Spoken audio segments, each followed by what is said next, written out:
Hello and welcome to the Busy Becca podcast where I share tips to help you shape your mindset and develop a healthy perspective. A healthy perspective is key, especially when dealing with challenges and stay motivated to keep doing your best. I may not have all the answers, but I encourage you to sit back, pick a lesson or two as I dive in.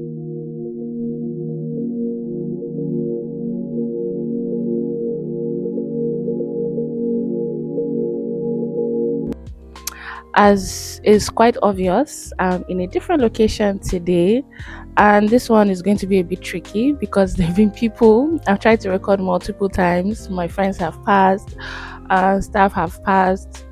So there may be disruptions at some parts of this video, but I just love this scenery so much, and I was like, I have to make a video here. But yeah, I wanted to talk about something really, really important, message across, and it's about overthinking and how over processing information, getting anxious about things on your mind is slowly draining your life force, it's slowly draining your energy. So it's not like you will not have moments to where you overthink or you're weighed down with thoughts, but you need to learn to manage it. And I just want to run through a few things. So first of all, what is overthinking? What is overprocessing? A lot of people are in denial that they fall into this category of overthinking or, being highly sensitive.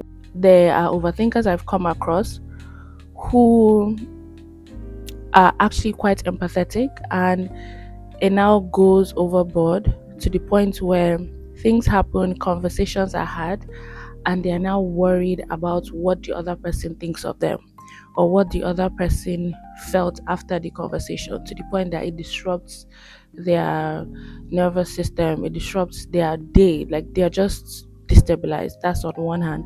Then there are other people that get easily overwhelmed with the amount of things they need to do. They feel so much pressure from the tasks they have to complete, either at work, with their families, with their love life, in whatever area, financial. They internalize this pain so much that they just get debilitated from these things. And these are the two categories of overthinkers I want to focus on. And okay, let me just add one more. So if you're in a relationship and you're carrying the relationship on your head, you are unable to function when there's a fight, when there's an argument, when there's a perception or you're worried about something, lose control. So these are the people I want to reference today. Now, what are the symptoms of overthinking? One of the symptoms of overthinking is you ruminate over a conversation that has happened maybe hours ago. You're thinking and thinking and thinking, you're processing, you're dissecting every component of the conversation, you're over processing the tone the person had or how the person sat, where you people were, what they said, what they didn't say, what you feel, what they said, what they wanted to say but they didn't say. Like there's so much that goes into that, and that's not healthy. You're just wasting precious time that you could be using for something really useful, really productive, to analyze a conversation that is never going to repeat itself. You're never going to go back in time. So why are we dwelling on that? Now, the second way you know you're an overthinker is you start to overanalyze. Like I said, you start to the dissect situations. Maybe it's a work thing, maybe it's a personal thing, maybe it's a business related thing, maybe it's a family thing. You are processing in anticipation. So you're scheduled to do something or something is coming up and you're trying to think of all the ways things could go wrong. You're not being optimistic in this instance, you're being very pessimistic, like, what if this goes wrong? Okay, I need to make an alternate plan. And you keep telling yourself that you're doing this to avoid any like negative occurrences or any bad results, but really you're just being you're overstimulating yourself with the wrong things. You're not being, I'm looking for the right word, trying to be preventive, you're trying to be prepared, but really you're just unnecessarily over processing.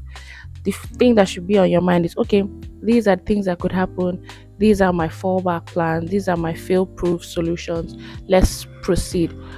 But no, you're overthinking, you're worrying, you can't eat, you can't function, you can't just be yourself until that thing passes. You have an interview coming up, you have knots in your belly, but you're just anxious, you're just you're uneasy all through until that time passes, and then you look back and you be like, oh, why was I worried? Or in this case, in an extreme case, you now look back and you now start thinking of things you could have done, ways you could have handled it better, and that's not healthy for you. Now, another instance that I would like to reference is, so normally I have like notes next to me, but today I don't have that. So I'm just trying to dig through my mind.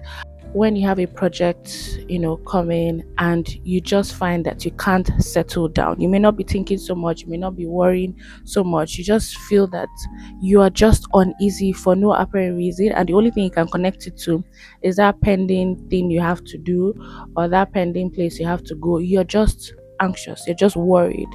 So when you have some tasks to do, and when one of those tasks don't fall into place, you start to feel, you almost feel responsible for things that are out of your control. You feel like, oh, you have to fix everything needs to go as planned, and if it doesn't go as planned, that's the end of your day. You're angry, you're irritated, you're uncomfortable, and oftentimes people over identify with these things without looking for solutions. It's not healthy, it's draining you, it's killing you slowly, if I'm being morbidly honest, because your cortisol levels, which is the response to stress in your body, your cortisol levels rise, adrenaline, there's more adrenaline pumped into your bloodstream than you need, and you're overworking your organs, you're overworking your heart, you're overworking your brain, just because of a thought that you're having, because your body can't really, your mind, your brain can't really process what is real danger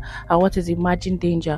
All it sees is, oh, you're feeling a certain way, you're thinking a certain thing, okay, it needs to go into defense mode. And if you keep doing this over and over again, you find that you don't sleep well, you don't eat well, you fall ill often, you're always in distress, you're not relaxed, you're not happy, you're not joyous, you can't really enjoy the beautiful things of life because of what it is you're dealing with. So one of the things that I would advise is, one, as I always say, self-awareness is key.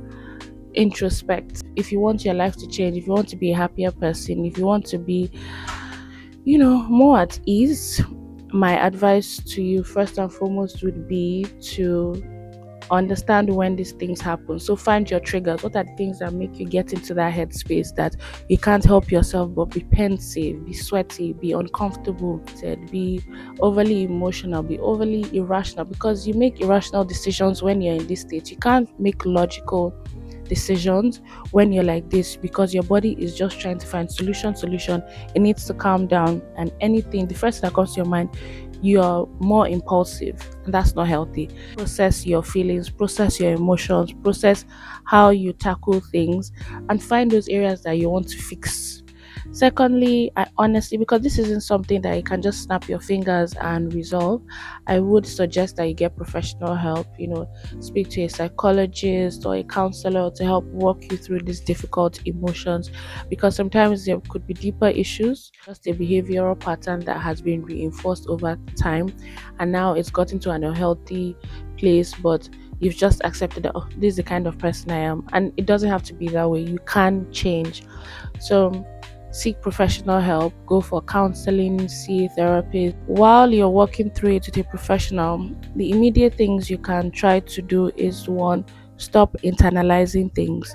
Now, part of the examples that I did make reference to are people who think everything revolves around them, not from a selfish point, actually, it's more from a self deprecating point. Someone passes you and doesn't greet you, you say, oh, it's because of something I did. You make it about you. You internalize negativity so quickly and less positivity. You tell yourself, oh, the reason why they're upset is because of something I did, or the reason why they're upset is because of something I said, or because they feel this way or about me. But then it may not be about you. Even if it's about you, I want you to reprogram your mind. If this is the simplest example, someone walks past you and they don't greet you, the first thing that crosses my mind is, oh, they didn't hear me, or oh, this person probably is having a bad day, it's not about me. For my peace of mind, for me to focus on more important things, That's the narrative I tell myself so I can function, because I don't want to internalize negativity for no apparent reason. If you have an issue with me, kindly address me, kindly talk to me. Let's not do this. We're not children. So, for my peace of mind, and yeah, some people may not be able to address you or they don't know how to bring up an issue, but for your peace of mind, we're focusing on you, not the other person now. When you feel a type of way, or you feel someone's giving you some kind of attitude or whatever, one, address it, ask them nicely, or did I do something, is something going on? Just hit the nail on the head, like go straight to it, so you don't ruminate over it, you start to internalize. There are people that have beef with other people and they've never spoken to those people, they've never addressed that issue. They just say, oh, the way she looked at me, the way he said this thing, the way he picked this thing, oh, this must be why he collected this. And sometimes you're so off the mark, but then you don't address it, but you internalize it, you cry, you feel bad, and that issue could have been resolved. It's maybe like a 2 minute conversation. You wouldn't have been so depressed, so anxious. I wish people would just speak up more. It would really help a lot of us to get past difficult things. So, first thing is, stop internalizing everything that happens to you. Stop saying, oh, this happened to me because I'm bad. This happened to me because I'm this. Sometimes life just happens. There's no deeper meaning to it, there's no deeper reason behind it. It's just a random thing that happened to you on a random day. And like I said, I may be wrong, it may not be the case, but you need to find narratives, mental things that guard your health, your mental health, guard your brain, guard your emotions, especially when you know you're the kind of person that easily gets triggered and loses control and loses focus and loses composure. So you need to find narrative, you need to find things to tell yourself to calm yourself down. Now, if that doesn't work, find a distraction, speak to someone else about it, find something that brings you joy and do that thing in that moment. Not everything is about you. I'm sure everyone can relate to this feeling where someone walked up to you, or maybe a friend or a family member came to you and was like, the other day you did look at me. Was it because of this thing that I did? Was it because of this thing that I said? Or was it? And you're so shocked. You're like, what? I don't even remember that. I don't even remember this scenario or this thing you're referencing, because your mind wasn't even on this person. You were thinking about your own troubles, your own difficulties, and maybe you were frowning in that moment, but it was never about them. Why can't we adopt this style of thinking? Try to, because now everything comes to, I think for the most part with overthinkers, everything comes down to the kind of self-talk you tell yourself, to the kind of messaging you tell yourself internally. It's not really about your external circumstances, because the percentage of things that we can control as human beings is limited to our bodies, our minds, and our actions. Everything outside that sphere is out of your control. You can't control how people perceive you. You can't control how people talk to you. You can't control what people do to you. You can't even control the random challenges that come your way. The only thing within your sphere of control is how you respond, how you interpret, and how you react, how you let out. So always keep reminding yourself about that, instead of just making everything about you, internalizing everything that occurs around you. Learn to set boundaries, shut these things out for a period. If it comes off like you're being selfish or like you don't care about anybody, focus, rewind, or reprogram your mind to say, why am I doing this? I'm doing this to shield myself from shutting down. I'm doing this to shield myself from overworking my organs. I'm doing this to shield myself from overstressing my brain, overstressing my body. I'm doing this to shield myself from making the wrong decisions, from doing the wrong things based on impulse, from pain. Always remember that. The next thing I'm going to talk about is manage your expectations. So, like I just referenced, your sphere of control is limited to yourself. So, the same way, manage your expectations from other people. We often do this thing where we say, oh, if it were me, I wouldn't do this. If it were me, I would have said this. If it were me, I would give her the shirt on my back. And because you feel you would do a certain thing in a certain way, you expect other people to react that way. Or you say, oh, this person knows me so well, they understand my expectation, therefore they have to meet up to it. No. No. Do you meet up to everybody's expectations? And I think people mistake meeting other people's expectations by exerting themselves to be like, oh yeah, but I buy them gifts, oh I go out of my way to do this. It's not, that's not meeting someone's expectations. That's you doing what you want to do or what you think you should do, not what they've asked you to do. You might think, oh, if I bend over backwards, they'll see my relevance, they'll see my value, and they will respect me. No, it doesn't work that way in the real world. The same way you don't respect or appreciate everybody that does every little thing or every big thing for you. You process it the way you want to process. Therefore, everybody has the right to process it the way they want to process it. So manage your expectations. Meet people where they meet you. Don't overexert yourself to prove a point.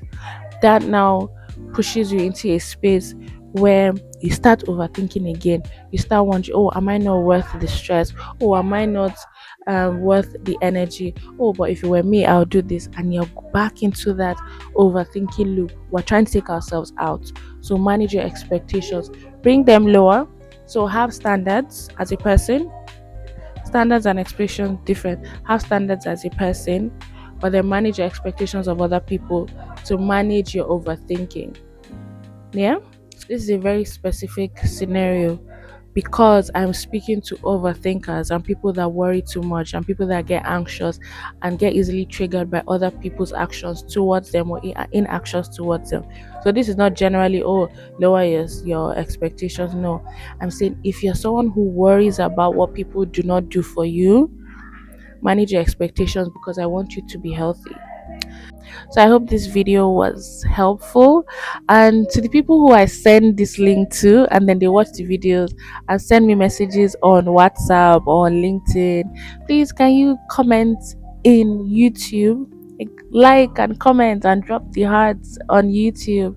Yeah, so the algorithm will see that my audience is actually engaging on the platform. So thank you and have a lovely week ahead. Thinker, or if you're just like everyone else and you process things normally. One, if you spend so much time, no, now allow me because if I put it down, my voice is not loud enough. When I put it down here, it doesn't capture my voice well. Mm.